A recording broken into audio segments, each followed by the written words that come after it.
A simple mantra, the one that I repeated daily was, for today, I am pregnant. And that's all I could do was, today, I am pregnant. Right now, I am pregnant.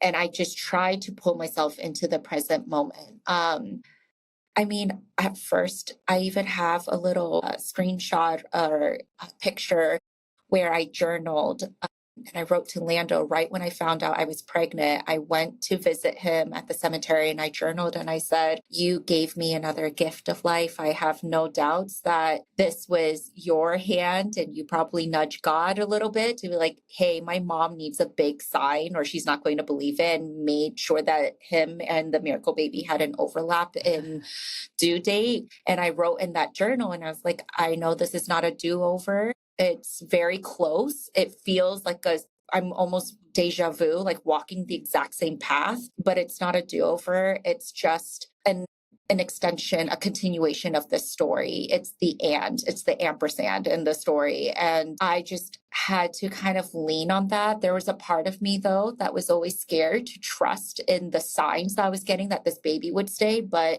I think giving yourself some permission to lean into that, that's something I had a really hard time the first year, is when I received signs, whether it's around my baby, angel baby, communicating to me, or that my miracle baby was safe and was going to stay. I just felt so scared to trust myself or trust those instincts.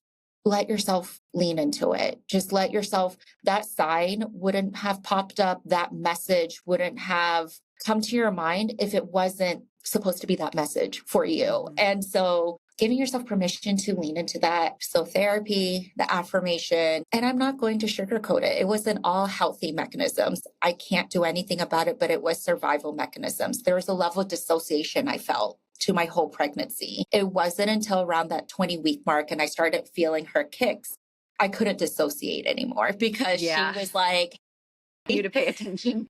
Here I am. So it's not easy by any chance. And I know a lot of moms, like, as much as you want to be present and you want to relish, there's a level of your body trying to protect and survive it. And you may dissociate a little bit, or you may not feel as bonded. And I tell other lost moms who have asked me in the groups, like, how did you connect with your baby? Or how did you find that bond initially? So grateful when she was in my arms, but so much disbelief. And to be honest, I didn't fully bond with her until maybe about 4 to 5 weeks after having her.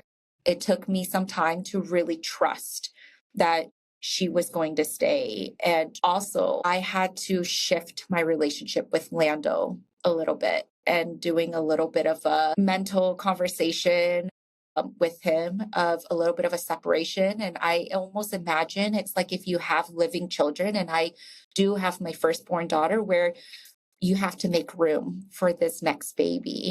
And so even with your angel baby, even though they're not earthside, there's a level of your heart that you have to make room for this next baby. And I didn't anticipate that I had to move things around, shift my attention and my energy around so that I could pour more into this beautiful, beautiful little miracle that I had in my arms.